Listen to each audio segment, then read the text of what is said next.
Bonsoir, nous sommes le jeudi 31 mars. Merci de nous retrouver pour cette nouvelle édition du 7-8 Le Journal. Comme chaque jour, nous revenons sur votre actualité locale entourée de nos invités, mais également des journalistes de la rédaction. Tout de suite, les titres de cette édition. Aujourd'hui, mouvement d'ampleur contre le projet de loi travail de la ministre Myriam El Khomri. Salariés, étudiants et syndicats étaient dans la rue pour manifester et demander le retrait de la loi. Le gouvernement fera-t-il marche arrière? Analyse et réaction avec Jean-Philippe Mallet, notre invité ce soir, ancien membre du Parti socialiste et homme politique yvelinois. Il est à présent président du club politique République moderne 78. Il nous livrera ses réactions. Alain Hajaj, le maire de la Verrière, a annoncé sa démission hier soir. Figure historique de la commune, il quitte son poste pour des raisons de santé. La majorité municipale proposera la candidature de Nelly Dutu lors du conseil municipal d'installation du 14 avril prochain. Et enfin, dans la chronique sport du jeudi, focus sur l'équipe de baseball, les Cougars de Montigny-le-Bretonneux. L'équipe accueille une nouvelle recrue, l'Américain Ryan Juarez. Il vient renforcer les rangs du club pour cette saison, nous l'avons rencontré. Et nous recevons ce soir en plateau Jean-Philippe Mallet. Bonsoir à vous. Bonsoir. Vous êtes donc ex-député de la 11e circonscription des Yvelines, ex-conseiller général du département. Vous avez également été adjoint au maire de Bois d'Arcy, chargé des finances et de l'urbanisme entre 2008 et 2012. Tout à fait. Aujourd'hui, vous êtes le président de République moderne dans les Yvelines, un club politique dont le président national est Jean-Pierre Chevènement.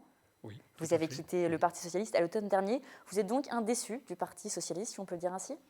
C'est la suite de mon engagement, y compris lorsque j'étais député. Vous savez, si vous avez relevé mes votes pendant les 2 années où j'ai été député, j'ai exprimé à de nombreuses reprises mon désaccord avec les projets de loi qui étaient proposés par le gouvernement, et à commencer par le traité budgétaire européen, qui dès l'automne 2012 a été proposé à l'Assemblée nationale. Or, je rappelle que François Hollande s'était déclaré pendant sa campagne pour les élections présidentielles opposé au traité qui avait été signé par Nicolas Sarkozy et Angela Merkel, avait dit qu'il renégocierait ce traité. Il ne l'a pas fait et il nous a proposé ce traité qui était inacceptable. Moi, j'ai fait partie de la trentaine des députés socialistes qui n'a pas voté ce traité budgétaire européen qui, pour moi, est un petit peu la mère des batailles. La France s'est liée les mains par ce traité dans une orthodoxie budgétaire qui est contre-productive au niveau économique, qui attente à la souveraineté populaire et nationale. Donc pour moi, c'est le fait que je sois parti du Parti socialiste cet automne, à l'automne 2015, c'est vraiment le prolongement d'un désaccord profond avec le Parti socialiste. Je rappelle d'ailleurs que je n'avais pas voté également la première loi de libéralisation du droit du travail, l'accord national interprofessionnel de janvier-février 2013, si vous vous en souvenez, qui avait été proposé également au vote des députés, qui était une première mouture de libéralisation du Code du travail, et je ne l'avais pas voté non plus. Voilà. Vous avez donc décidé de rejoindre le club politique République moderne 78. Nous y reviendrons dans quelques instants. Avant cela, on revient à l'actualité du jour, dont nous allons discuter également ensemble. Donc l'actualité du jour, c'est bien sûr la mobilisation contre le projet de loi travail de la ministre Myriam El Khomri, qui a continué ce jeudi 31 mars. Malgré le mauvais temps, les opposants à la réforme du Code du travail se sont mobilisés à Paris et en province toute la journée. Attrape un car a emmené une cinquantaine de manifestants de la CGT dans Paris. Le départ de la journée d'action était annoncé à 13h30, place d'Italie, dans le 13e arrondissement. Plusieurs syndicats sont à l'initiative de cette manifestation. La CGT, Force ouvrière, FSU, Solidaire et le syndicat étudiant UNEF. La CGT dénonce l'ensemble du projet de loi soutenu par le gouvernement. Écoutez. Ça s'attaque encore une fois aux droits qu'ont les salariés dans le monde du travail, qui les protègent un peu par rapport aux ambitions des employeurs. Qui a tendance finalement, encore une fois, à casser les droits des travailleurs, notamment face à un patronat qui est de plus en plus agressif. C'est une manière de dire que de toute façon, les améliorations qui ont été apportées suite au mouvement du 9 mars ne nous conviennent pas et qu'on demande et qu'on continuera de demander le retrait pur et simple de la loi El Khomri. Ils n'étaient pas les seuls à se mobiliser. Après les 9, 17 et 24 mars, les étudiants continuent de manifester contre la loi travail du gouvernement. Les syndicats étudiants yvelinois appelaient à nouveau à un rassemblement. Aujourd'hui, ils ont tenu une assemblée générale à Saint-Quentin en Yvelines avant de rejoindre le défilé parisien. Regardez ce reportage signé Mélanie Poquet et Camille Lambert. C'est leur 4e rassemblement. À l'appel du collectif Jeunes 78, les lycéens et étudiants yvelinois étaient réunis à l'université Versailles-Saint-Quentin ce matin. Toujours dans leur ligne de mire, la loi travail. Aujourd'hui, on est encore sur l'analyse que ça ne satisfait pas du tout la jeunesse et les préoccupations de la jeunesse ne sont pas du tout prises en compte dans le cadre de cette loi. Donc l'objectif pour l'instant, c'est d'obtenir un retrait de la loi travail. Pour le moment, négociation impossible puisque c'est la base même du projet de loi qui ne nous convient pas. C'est l'esprit même de cette loi qui vise à libéraliser encore un peu plus le marché du travail, qui vise à augmenter la précarité des jeunes. Et donc dans l'esprit même de cette loi, on ne peut pas l'accepter. Le 24 mars dernier, Myriam El Khomri, la ministre du Travail, a présenté au Conseil des ministres une nouvelle mouture du projet de loi, pas encore suffisant pour les syndicats. En cette journée de mobilisation nationale, les étudiants ont été rejoints par les cheminots de Versailles. Il faut faire absolument la jonction étudiants, lycéens et salariés en grève, c'est hyper important. C'est la clé de la réussite pour faire vraiment vaciller ce gouvernement et arriver à lui faire retirer ce texte de loi qui est absolument mortifère pour le droit du travail, mais aussi arriver à placer nos propres revendications de progrès social. Les étudiants ont ensuite rejoint le rassemblement parisien. S'ils estiment ne pas avoir obtenu satisfaction, ils envisagent de se rassembler à nouveau le 5 avril prochain, date de l'examen approfondi du texte par la Commission des affaires sociales. Jean-Philippe Mallet, cette loi à travail cristallise beaucoup de mécontentement. On l'a vu dans le reportage, pourtant elle a déjà été remaniée. Certains disent même qu'elle a été vidée de ses réformes essentielles. Qu'en pensez-vous? Vous comprenez la mobilisation générale en France aujourd'hui? Mais tout à fait, bien entendu. Et c'est une explication supplémentaire à mon départ du Parti socialiste. Comment rester dans un parti qui n'a pas compris que le code du travail, le droit du travail a été créé historiquement, c'est une donnée, pour protéger les salariés et non pas pour créer de l'emploi. On est en train, le gouvernement a décidé effectivement de libéraliser, d'assouplir, comme il dit, le droit du travail pour permettre aux chefs d'entreprise d'avoir plus de facilité dans les relations qu'ils ont avec leurs salariés. Mais j'entends bien que les entreprises, en particulier les PME, les TPE, ont des difficultés. Et il y a un travail à faire certainement pour relancer l'économie et leur permettre de se développer. Mais ce n'est pas en diminuant les droits des travailleurs qu'on va y arriver. Ce qui compte d'abord, c'est les carnets de commandes de nos entreprises. Vous savez, il ne s'agit pas de dire que les chefs d'entreprise sont méchants et les salariés sont gentils. Ce n'est pas ça le problème. La question est, dans une entreprise, objectivement, la relation entre le chef d'entreprise et le salarié est asymétrique. Mais flexibiliser l'emploi qu'on voit nos voisins européens, aujourd'hui, ça devient nécessaire? Non, pas forcément. Il faut voir. Écoutez, la France s'est dotée historiquement et de façon démocratique d'un certain niveau de droit du travail, de protection sociale, de services publics, tout ce qui fait que notre pays est ce qu'il est. Et je reviens au traité budgétaire européen, car ne nous y trompons pas. L'actuel gouvernement se fait le valet de la Commission européenne et va prendre ses ordres au niveau européen. Ne nous y trompons pas, c'est présenté comme étant une réforme du gouvernement. Il ne fait qu'exécuter ce que demande depuis des années la Commission européenne. Précisément, il faut lire les textes de l'Union européenne là-dessus, qui demandent régulièrement et constamment à la France de réduire sa voilure en termes de protection sociale, de services publics, de code du travail, et qui même demande à revoir le salaire minimum. Donc tous ces gens qui se mobilisent, ces salariés, ces jeunes, les classes populaires, les classes moyennes aussi, ont tout à fait raison de se mobiliser pour défendre à la fois leurs droits, mais surtout une certaine façon de vivre en France, une certaine idée de ce qu'est la France, mais depuis longtemps. Mais aller contre l'Europe aujourd'hui, ça semble vraiment compliqué dans le contexte géopolitique actuel. Oui. Ben, il ne s'agit pas d'aller contre l'Europe, il ne s'agit pas de sortir de l'Europe, il s'agit d'aller vers une nouvelle conception de l'Europe.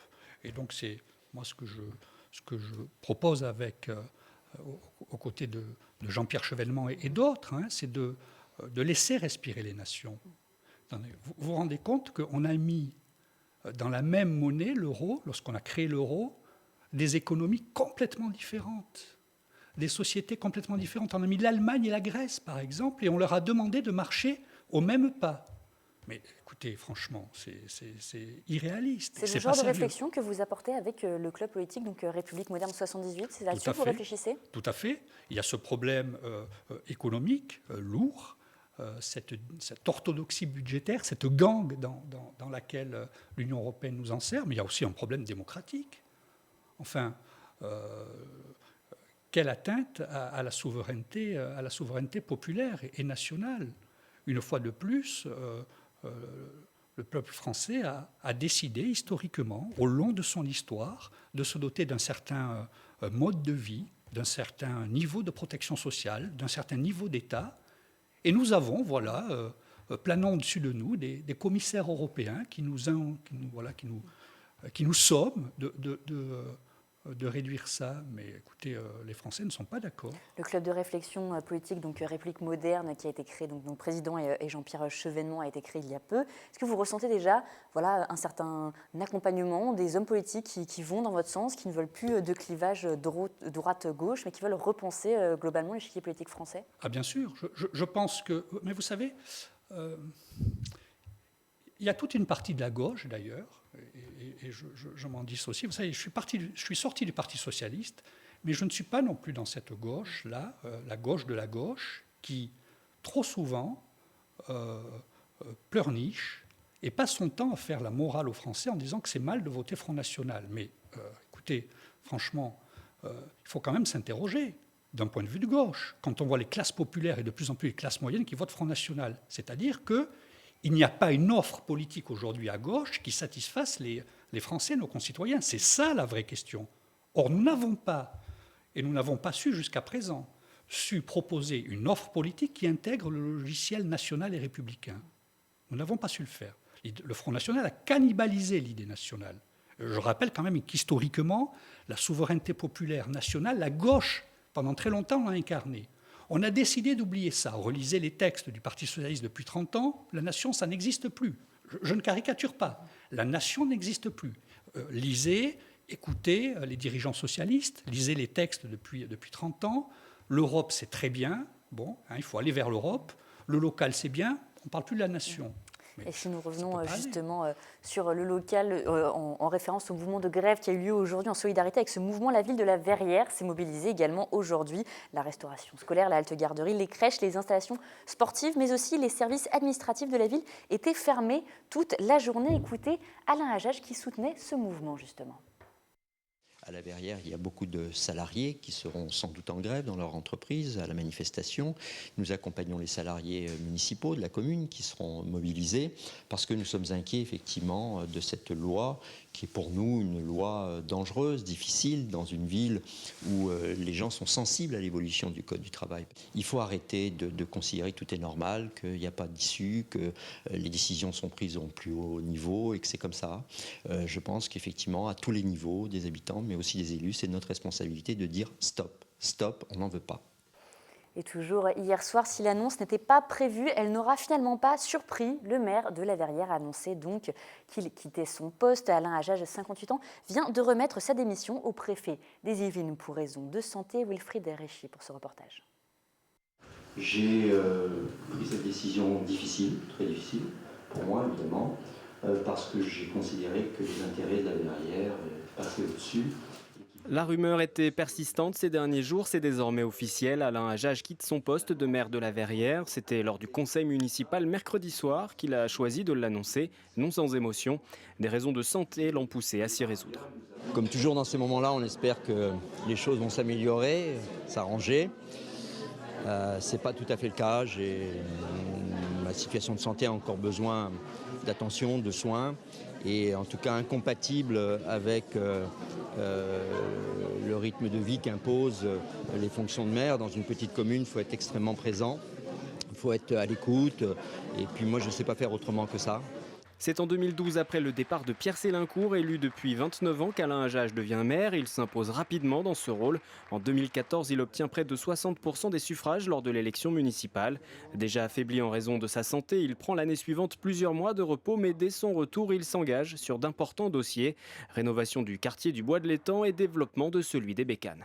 Je n'avais pas vocation à être maire 36 mandats, ce n'est pas ma conception. Je pense qu'il faut laisser la place aux jeunes le moment venu. J'aurais évidemment apprécié de pouvoir finir ce mandat, d'autant que c'est un mandat assez déterminant, que je me suis impliqué et engagé dans beaucoup de projets pour l'avenir. Voilà, je les verrai autrement. Alain Hajaj restera conseiller municipal. Nelly Dutu devrait lui succéder le 14 avril prochain lors du nouveau scrutin interne aux élus. Les habitants ne devront pas retourner aux urnes. C'est un maire qui s'est beaucoup battu pour sa ville, qui est très, très présent, qui a travaillé sans compter, il faut quand même le dire, et dans l'intérêt de sa population. Parmi les réactions politiques, celle de son homologue des Républicains à Elancourt via Twitter, ou encore celle de la responsable socialiste du département élue à Trappes et qui siège à ses côtés à l'agglomération de Saint-Quentin en Yvelines. Alain Hajaj est un homme politique avec qui j'ai pris plaisir à travailler, qui est un homme à la fois particulièrement brillant, intelligent et en même temps humainement vraiment proche des gens. Donc il y avait un travail qui était très très utile et très agréable avec lui. Il a une vision et il sait ce qu'il veut faire. Ce qui n'est pas toujours le cas de tous les hommes politiques, il faut bien le reconnaître. Il y a beaucoup d'hommes politiques qui sont des gestionnaires. Lui, ce n'était pas un gestionnaire simplement, c'est quelqu'un qui avait une vision sur qu'est-ce qu'il voulait pour son territoire et pour les habitants de son territoire surtout. Les habitants de la Verrière viennent de recevoir dans leur boîte aux lettres un courrier les informant de ce départ. Jean-Philippe Mallet, vous connaissiez Alain Hajaj. Est-ce que c'est vraiment compliqué à gérer une démission comme ceci en cours de mandat ? Très certainement pour lui, mais moi j'ai travaillé avec Alain Hajaj et je suis intervenu lorsque j'étais député dans l'hémicycle pour les projets d'aménagement urbain. Alain Hajaj parlait des bécanes, par exemple. Bon, ce sont des dossiers que j'ai soutenus. On a travaillé aussi, il est attaché à des projets de développement avec le Mali. C'est quelqu'un que j'apprécie beaucoup et qui a beaucoup donné pour sa ville. Moi, je salue vraiment le maire, l'homme qui s'est beaucoup engagé, qui a donné de son temps aux autres et aux habitants de la Verrière. Voilà. Merci beaucoup Jean-Philippe Mallet. Alors je rappelle que le club politique République Moderne va au cours de l'année animer 2 autres colloques, de celui un troisième qui s'est tenu à Versailles le 22 mars. Si vous voulez retrouver plus d'informations, n'hésitez pas à consulter le site internet républiquemoderne.fr. Vous y retrouvez toutes les actualités. Merci à vous, merci d'être venu Jean-Philippe Mallet. Merci. Et aujourd'hui, les enseignants étaient appelés eux aussi à se mobiliser. Dans les Yvelines, quelques chiffres concernant cette mobilisation. 6,21% du personnel des collèges a pris part aux revendications ce jeudi 31 mars. Dans les lycées, c'est 2,70% d'entre eux qui les ont rejoints et 10,25% de grévistes dans les écoles primaires et maternelles. Et tout autre sujet, maintenant nous allons parler d'économie. De nombreux grands groupes sont installés à Saint-Quentin en Yvelines. Ils ont choisi de bâtir des campus, des lieux de vie pour les salariés au mode de travail collaboratif. Les atouts de ces campus sont nombreux. Fanny Bourdillon nous en dit plus. Elle a visité le campus du Crédit Agricole appelé Skypark, basé à Guyancourt. Regardez. Ce sont les premiers à avoir installé leur campus à Saint-Quentin en Yvelines à la fin des années 70. Aujourd'hui, le campus du groupe Crédit Agricole, appelé Skypark, évolue encore. Un nouveau bâtiment a été construit pour répondre à un enjeu majeur, doubler leurs effectifs avant la fin de l'année. Nous sommes d'ores et déjà à peu près 2800 personnes regroupées sur le campus de Skypark au sein du groupe Crédit Agricole. Nous allons très fortement dans les mois à venir, jusqu'en septembre 2017, augmenter nos effectifs puisque nous serons à peu près 5000, un petit peu moins, 4800 personnes qui travailleront sur le campus Skypark. Évidemment, ça signifie que nous avons construit des immeubles, nous en rénovons d'autres et puis également, effectivement, nous augmentons les infrastructures. Skypark regroupe désormais 6 immeubles sur une surface de 11 hectares. C'est aussi 250 salles de réunion, des lounges, un gymnase, des restaurants et depuis peu une application smartphone. Une application smartphone qui permet d'avoir des informations générales sur la vie du campus, qui permet de se localiser à l'intérieur du campus. Je suis dans un bâtiment, j'ai besoin de chercher une salle dans un autre bâtiment avec lequel je ne suis pas familier. L'application va m'emmener directement à la salle de réunion sans que je sois obligé de tourner dans les étages avant de la trouver. Les nouvelles technologies sont au cœur de ce campus et les avantages sont nombreux. Travail collaboratif et participatif ou encore lieu de vie agréable pour les salariés. Aujourd'hui, les grands groupes copient tout des campus étudiants. C'est un campus ouvert apprenant. Un peu à la mode américaine, des campus américains de la Silicon Valley, des grandes entreprises. Parce que ici, si vous voulez, c'est le campus technologique du groupe Crédit Agricole SA. Et donc nous amenons des nouvelles technologies, le numérique nous transforme et doit transformer également les mentalités. Et le campus à cette notion-là. On n'est pas des étudiants, loin de là, mais on aimerait bien avoir cette approche ouverte, dynamique, qui change de la banque traditionnelle. Et vous voyez, nous sommes ici dans un lieu qui s'appelle un lounge. Vous ne pouvez pas vous imaginer que vous êtes dans une entreprise du CAC 40. Renault, Airbus ou Bouygues, De nombreuses entreprises ont adopté la même dynamique que le Crédit Agricole, faisant de Saint-Quentin-en-Yvelines une ville de campus. Tout autre sujet, le navigateur Louis Burton était à Coignères aujourd'hui. Le skipper a vécu jusqu'à l'âge de 17 ans à la Selle-les-Bornes près de Rambouillet. Il a appris à naviguer au centre de voile de Saint-Quentin-en-Yvelines. Avec son sponsor Bureau Vallée, il va à la rencontre des clients et des passionnés de sport nautique. Louis Burton a déjà réalisé la route du Rhum, la Jacques Vabre. Il participera pour la 2e fois à la prochaine course du Vendée Globe. On l'écoute au micro de Patrick Jacques de Dixmude. Au Vendée Globe 2012, on ne s'attendait pas à ça, je ne m'attendais pas à ce que ça s'arrête au bout de 5 jours. C'est une préparation très longue, c'est beaucoup d'investissement, donc c'est toujours très bizarre quand ça s'arrête si vite. Donc voilà, là je pars, on est confiant, je suis serein avec le bateau. Maintenant, je sais aussi qu'un Vendée Globe, c'est quelque chose qui doit se mériter, se gagner, et que rien n'est fait tant qu'on n'a pas bouclé le parcours. Et pour la 8e édition du Vendée Globe, le départ sera donné le 6 novembre 2016 en baie des Sables d'Olonne. Et comme tous les jeudis, il nous a rejoints sur ce plateau pour sa chronique sport. Je vais bien sûr parler de Mickaël Almidoro, notre journaliste sportif. Bonsoir Mickaël. Bonsoir Florane. Je crois que vous allez nous parler de baseball dans votre chronique du jour. Ah, je crois que vous avez lu mes fiches avant le début de l'émission. Non Mickaël, j'ai un 6e sens pour les chroniques sport. Alors aujourd'hui, je vais vous parler du nouveau joueur des Cougars de Montigny-Bretonneux, Ryan Juarez. Cet Américain de 27 ans a posé ses valises dans la ville saint-quentinoise il y a quelques semaines. Et ce n'est pas un second couteau. Florane, il a joué en division NCAA à la Cal State University Northridge. Il a joué à Berlin en 3e division en Australie, à Canberra et en 1re division en Belgique. Le Californien n'a pas hésité à signer pour le défi Igny-Montin. On l'écoute. Ce sont des gars un peu fous, une bonne équipe. Nous avons eu une super semaine de stage la semaine dernière à Montpellier. J'ai pu voir l'expérience de l'équipe, le groupe qui était en place, et j'ai pu voir que j'avais pris la bonne décision en venant ici. Du côté de Montigny-Bretonneux, l'équipe senior est évidemment ravie de l'avoir recruté. Les Cougars qui visent clairement la montée en 1re division cette saison devraient avoir besoin de Ryan Juarez pour remplir leurs objectifs. Aujourd'hui, c'est nécessaire d'avoir un étranger. Si on veut viser le plus haut niveau, notamment la D1, c'est notre objectif, notre ambition cette année. Oui, aujourd'hui, c'est nécessaire d'avoir un starter et un lanceur qui va pouvoir prendre dès le départ le dessus, en tout cas sur le premier match, parce qu'on a toujours 2 matchs, des journées de 2 matchs. Et si on peut s'assurer au moins une victoire avec un lanceur étranger, c'est essentiel. Je le disais précédemment, Ryan Juarez a de l'expérience. En 2014, il a été l'un des meilleurs joueurs de Berlin avec des statistiques impressionnantes. Le nouveau manager des Cougars nous présente ses qualités. Il tient vraiment son rôle. Sur le monticule, il est à l'aise. Enfin, on sent qu'il a une grande expérience. Il a quand même fait partie de l'équipe nationale des Philippines qui a été jouée la World Classic. C'est une compétition mondiale il y a quelques mois.